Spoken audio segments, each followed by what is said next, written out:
The Great Train Robbery of 1963, a gang of robbers attacked a Royal Mail train heading between Glasgow and London, making off with £2.6 million, equivalent to around £53 million today. The gang tampered with signals to stop the train, making it one of the most famous robberies in British history. It all started in the drizzling twilight of a brisk March evening in 1963. The streets of London whispered of change and unrest. The city, a mosaic of modern aspirations and historical echoes, was the perfect backdrop for an extraordinary plot that would soon shake the nation. Inside a dimly lit room at the back of a seemingly innocuous pub in East London, 4 individuals gathered around a worn oak table, maps and timetables strewn before them.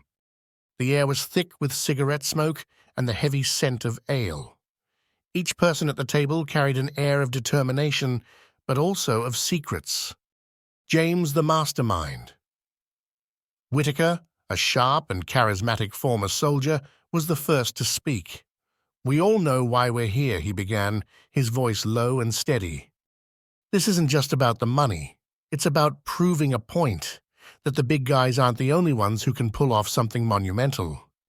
Beside him sat Tom, the insider Donnelly, whose knowledge of the railways was unparalleled.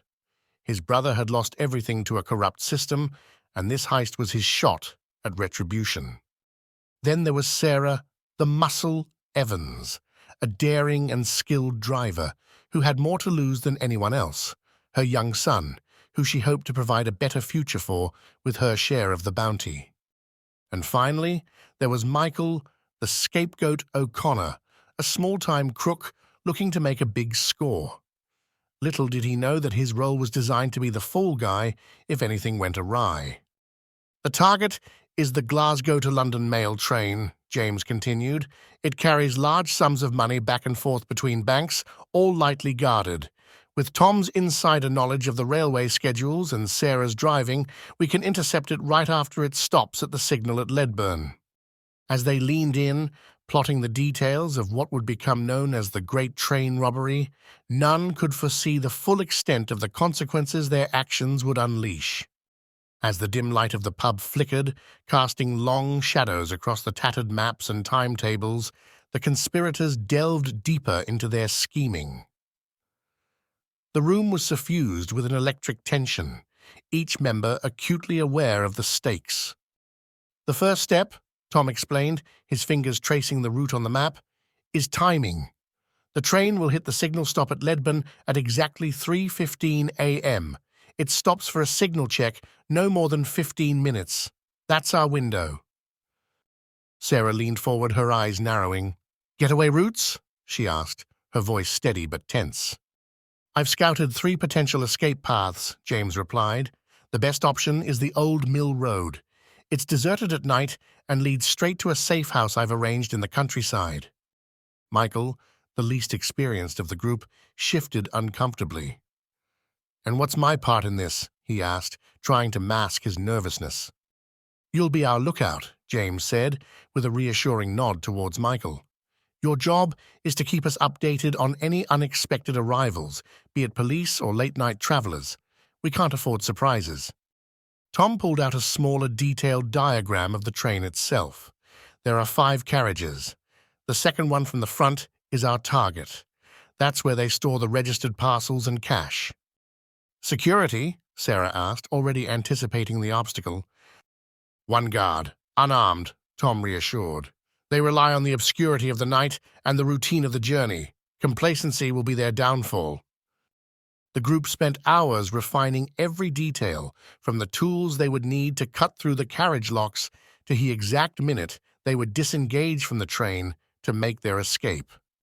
Walkie-talkies were tested, roles were rehearsed, and contingencies were laid out for every conceivable mishap.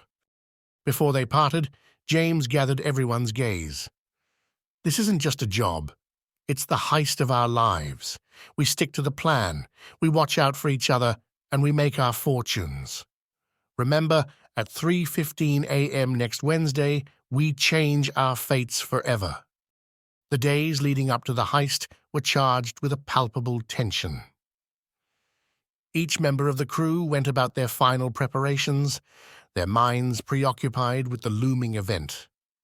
Michael, tasked with surveillance, spent several nights observing the routine at Ledburn Junction, noting the comings and goings of every person and vehicle.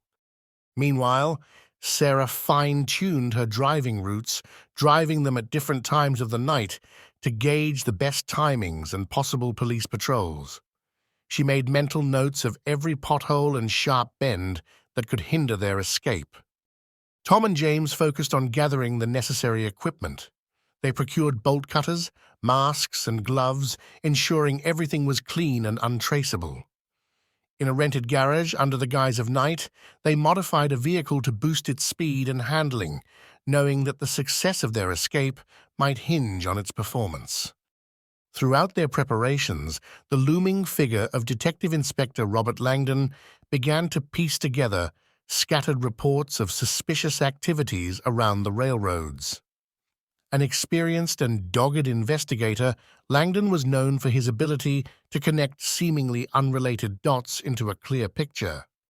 When he received a tip-off about unusual activity near Ledburn, his interest was piqued. "Keep an eye on any rental vehicles or large purchases of tools in the area," he instructed his team. "Something big is being planned, and I intend to stop it before it starts." As the night of the heist approached, the robbers felt the weight of their imminent endeavor. They met once more to go over the plan, ensuring that every member knew the steps like the back of their hand. The night was moonless and still when they finally set out for Ledburn Junction. The air was thick, with the scent of wet earth and anticipation. As they neared their destination, hearts raced, minds focused sharply on the task at hand. In the dark, the signal at Ledburn Junction flickered ominously, marking the moment their lives would change forever or crumble into chaos. As the digital clock in their makeshift command vehicle flicked to 2:55 a.m., the team donned their dark masks and gloves, a uniform of shadows ready to merge with the night. The air was charged with a silent tension, the kind that filled the lungs and tightened the chest with the palpable realization of imminent danger.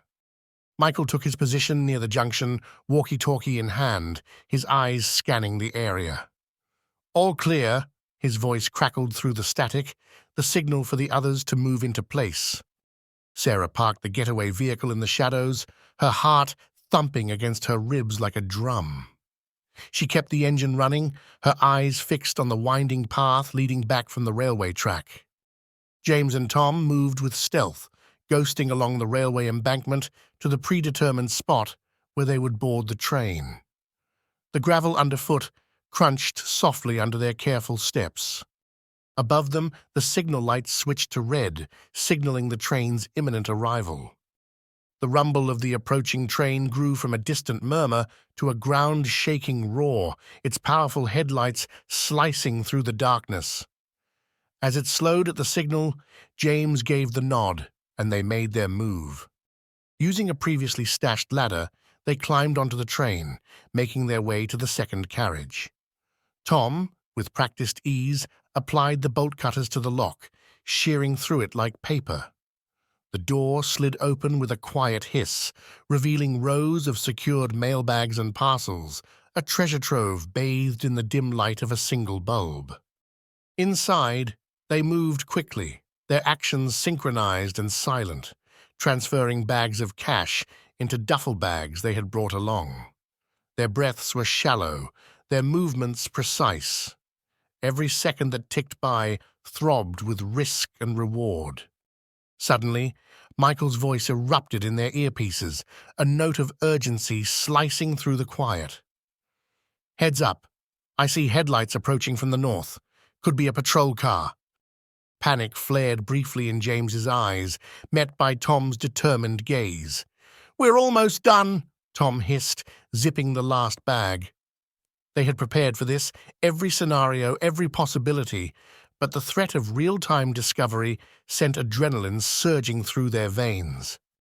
They exited the carriage, bags in tow, just as the train's engine began to rev up, its signal turning green.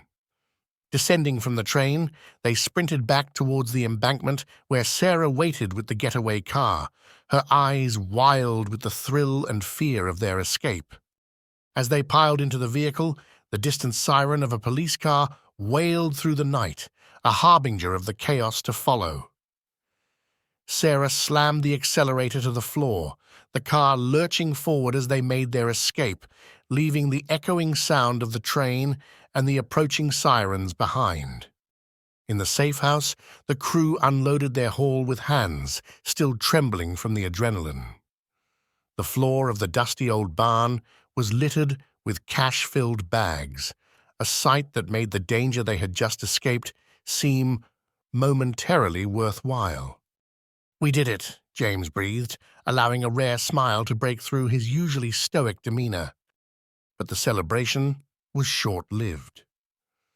As the dawn crept over the horizon, painting the sky with streaks of pink and gold, the reality of their situation began to set in. They were now the most wanted criminals in the country. Detective Inspector Langdon was already on their trail. He stood at the scene of the crime, examining the cut lock and the disturbed gravel. His eyes were sharp, his mind piecing together the events with clinical precision.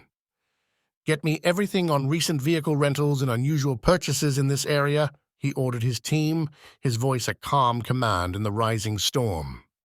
Back at the safe house, the robbers listened to the early morning news, their faces drawn and anxious. The report confirmed their fears. The robbery was headline news, with police already following leads. "The heat is too high," Sarah said, her voice strained. "We need to lay low, split up if we have to." James nodded, knowing she was right. "We stay here today, then tonight, we make our moves, separate routes, separate lives, until things cool down." Each of them knew the plan came with new risks. Splitting up meant vulnerability, but staying together was a beacon for the police. As they prepared for their next steps, the bonds formed by shared danger began to fray under the weight of impending separation. The great train robbery had been a success, but as the robbers would soon discover, escaping with the loot was only half the battle. The real challenge was staying free. As the robbers settled into their temporary hideout, Detective Inspector Robert Langdon marshaled his resources.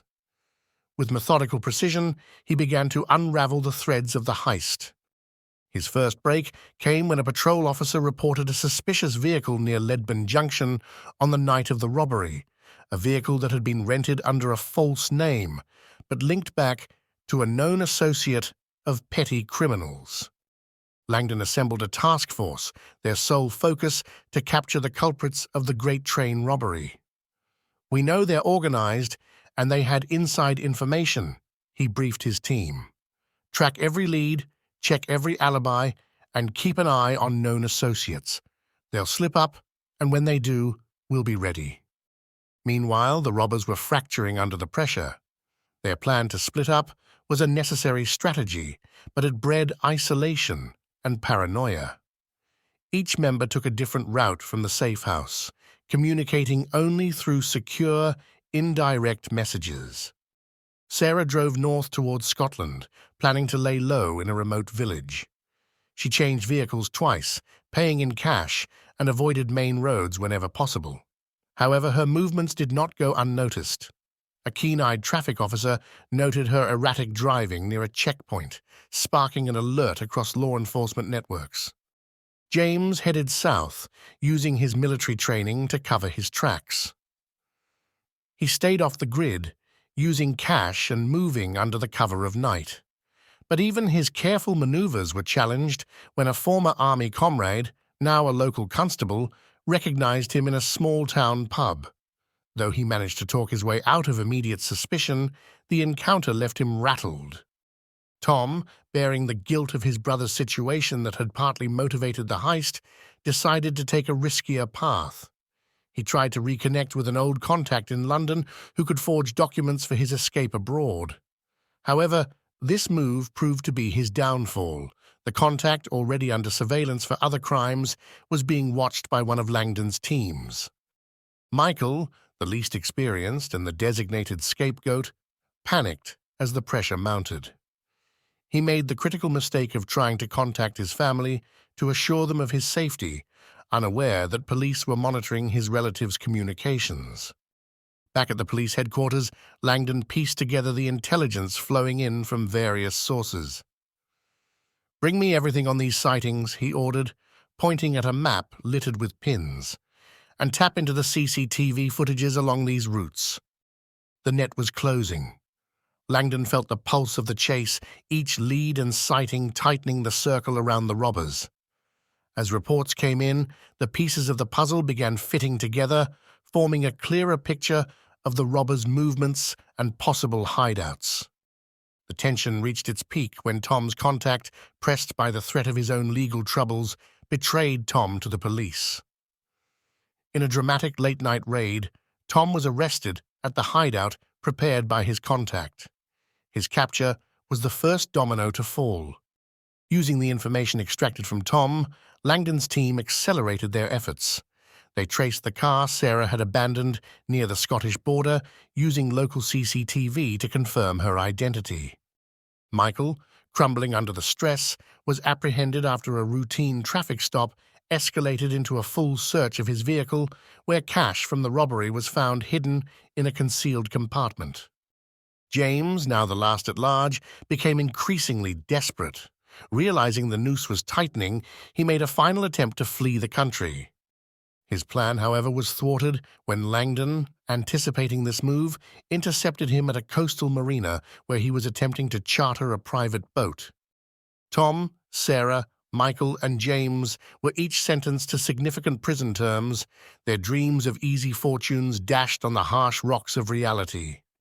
If you found this video informative, kindly give us a like, share, and click subscribe, as this motivates us to produce more content.